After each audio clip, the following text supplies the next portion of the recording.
Vamos dar início agora ao capítulo 7, onde vamos falar sobre a atuação da Marinha na Guerra da Tríplice Aliança contra o governo do Paraguai. Primeiramente, vamos fazer um apanhado geral do capítulo, a nossa sinopse. Motivos de discordância entre Paraguai e Brasil. Limites territoriais, discordâncias nas fronteiras, né? Livre navegação nos rios também. Solano Lopes, ele ampliou a política externa. E ele criou laços de amizades com o líder da província argentina, de Entre Rios, o Urquiza, e o Partido Blanco Uruguaio. O que acontece? O anterior, ele deixou o país um pouco isolado, enquanto o Solano Lopes já teve uma outra visão de governança, né? Ele ampliou essa política externa e começou a atuar no cenário político, fazendo amizades pessoais com Urquiza, o líder da província argentina de Entre Rios, e com o Partido Blanco Uruguaio. Alianças que favoreceram acesso do Paraguai ao mar. Se vocês verificarem no mapa, o Paraguai não tem ligação com o mar, né? E isso é muito ruim, ainda mais numa época em que a comercialização era muito feita através de navios, pelo mar.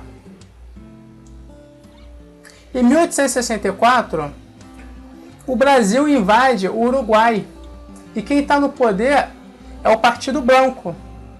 E olha de quem o Partido Blanco é aliado de Solano Lopes, o líder do Paraguai. Isso, o Paraguai se sente...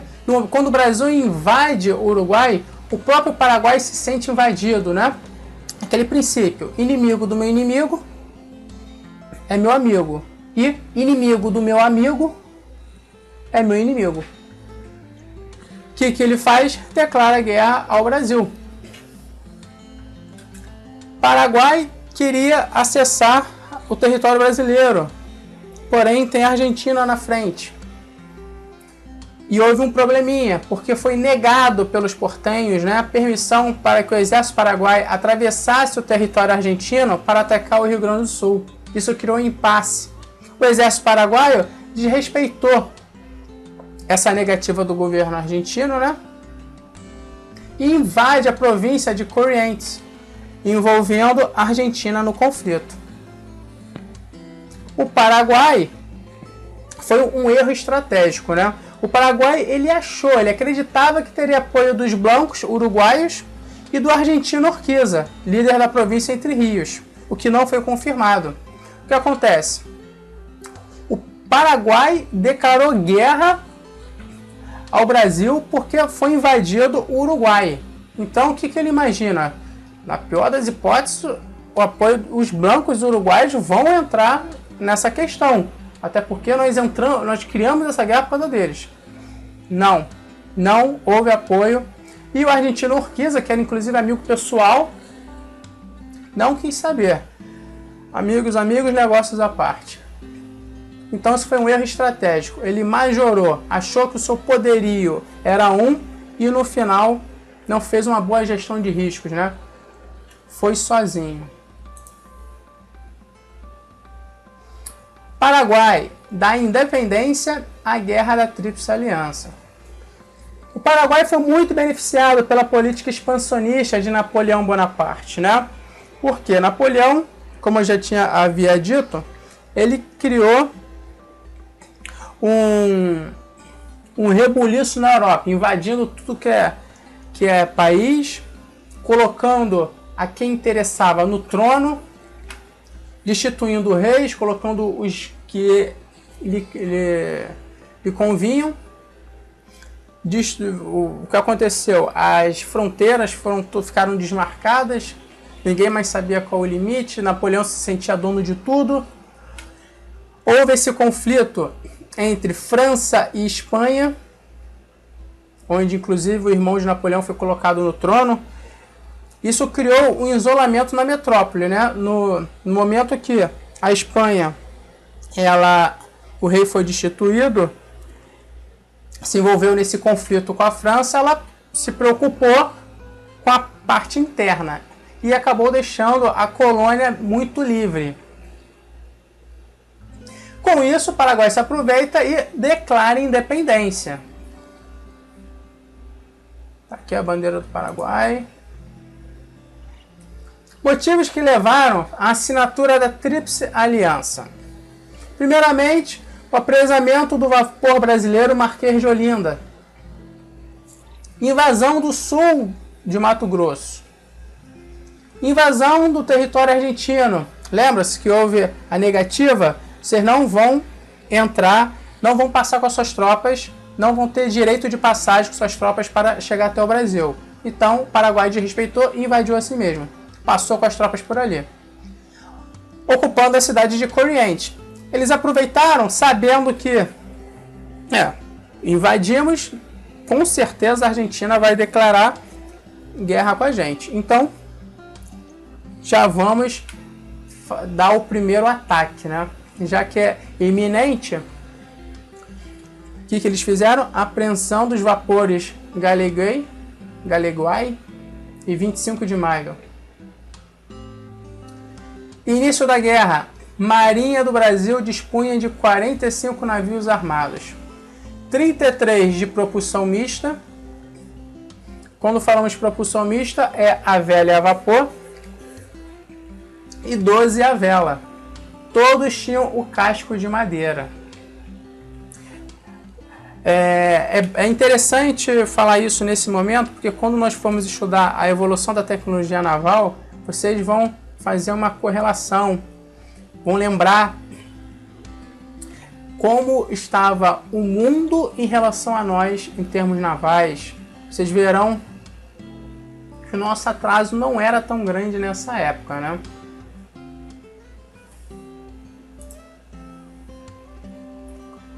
Navios brasileiros, eles eram adequados para operar no mar e não nas condições de águas restritas e pouco profundas, né?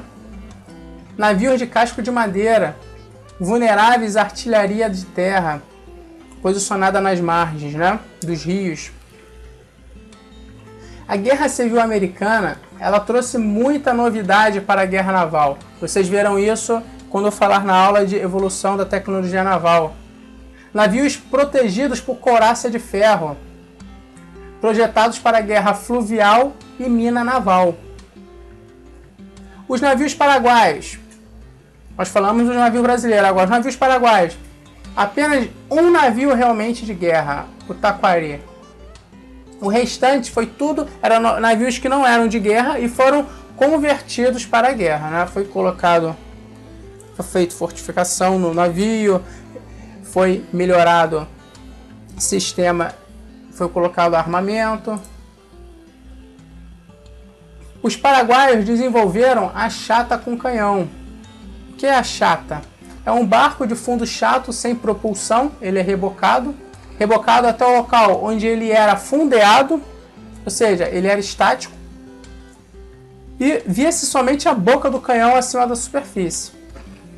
Aqui uma pintura a óleo muito bonita da invasão. Nós vemos aqui as bandeiras do Império do Brasil. Olha os navios paraguaios que eram a propulsão a roda, a vapor, mostrando aqui, e utilizando a roda. Muito interessante, né? E aqui mostrando aqui esses aqui navios a vapor e a vela. É uma boa pintura para colocar no quadro de casa. 1865, bloqueio do Rio Paraná e Batalha Naval de Riachuelo. Questão de prova. Estratégia naval de negar acesso ao território paraguaio através do bloqueio. Olha o Rio Paraná, ele passa na fronteira do Paraguai. Então, se você faz um bloqueio no Rio Paraná, não entra tropas, não entra armamento, não entra nada. Só por terra, que é infinitamente mais demorado, logisticamente pior, né?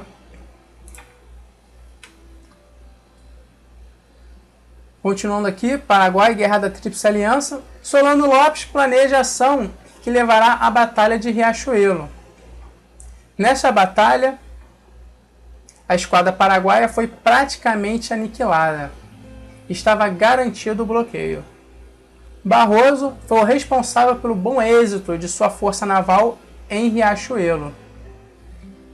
Nós temos até aqui 11 de junho, aniversário da Batalha Naval de Riachuelo, data magna da Marinha.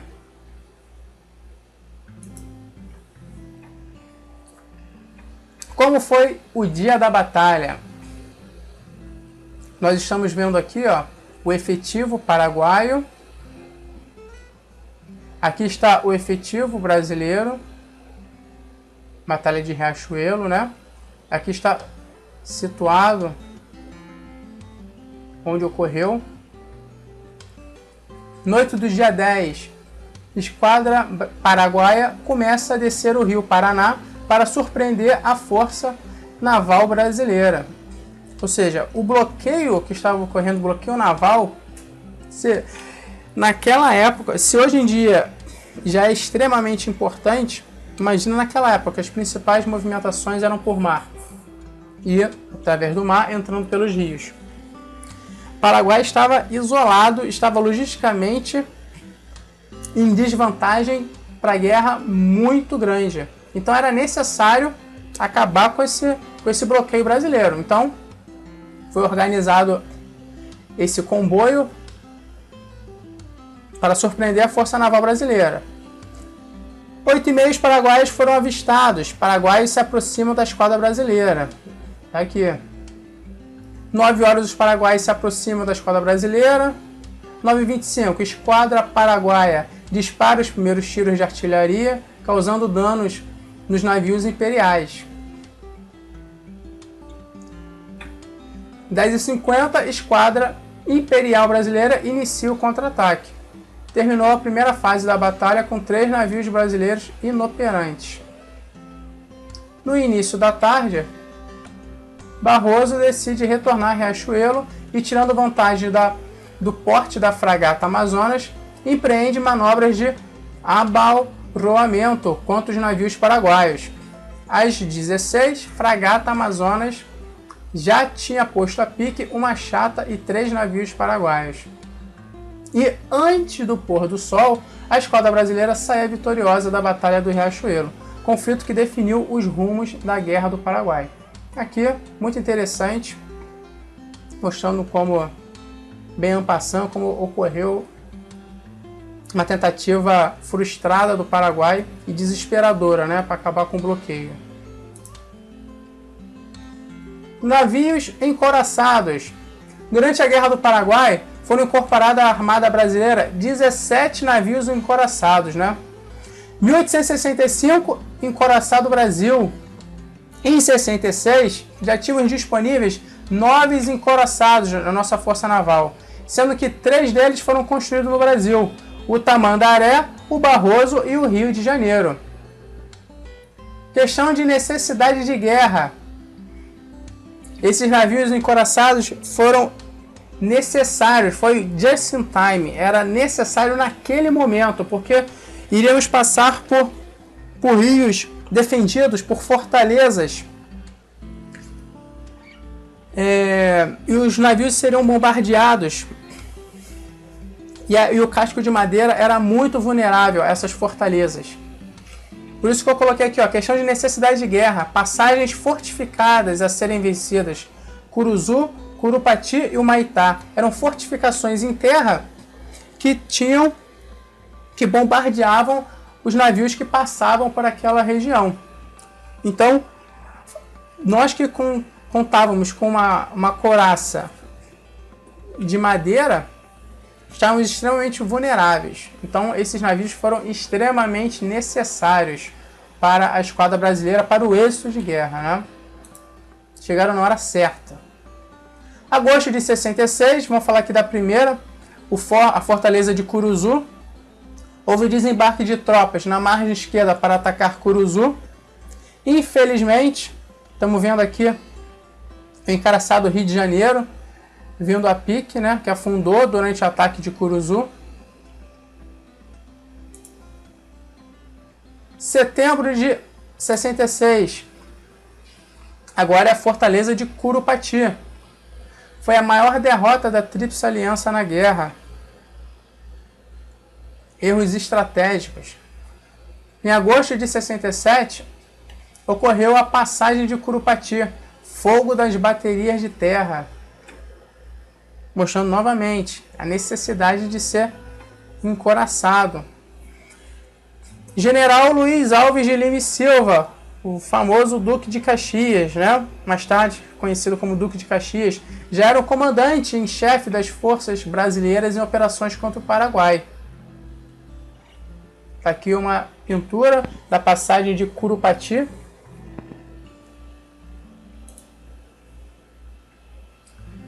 Aqui um mapa mostrando as fortalezas de Curuzu, Curupati e Humaitá. Aqui o Humaitá vermelho aqui em cima, Curupati azul e verde. O Curuzu, que foi o primeiro, né? O primeiro a ser passado, ó. Aqui está a frota brasileira, que passou primeiramente tendo ataque, sofrendo ataque no Forte de Curuzu, Curupati, depois subindo, passou por Humaitá, onde desembarcou, mas isso nós vamos ver mais à frente. Mas aqui situando, né, mostrando muito bem como ocorreu essas passagens, né, por esses fortes.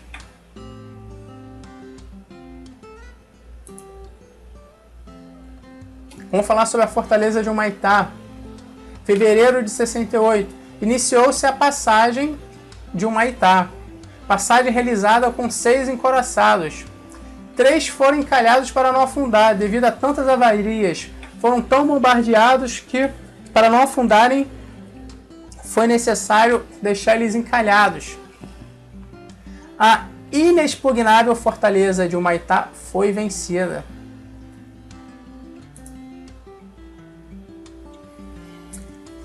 Acabada essas fortalezas, passadas essas fortalezas, vencido mais o território, houve recuo das forças paraguaias. Em março de 68, Lopes se retirou de Humaitá com 12 mil homens. Nova posição defensiva mais ao norte. Aqui está mostrando uma ruína do Forte de Humaitá.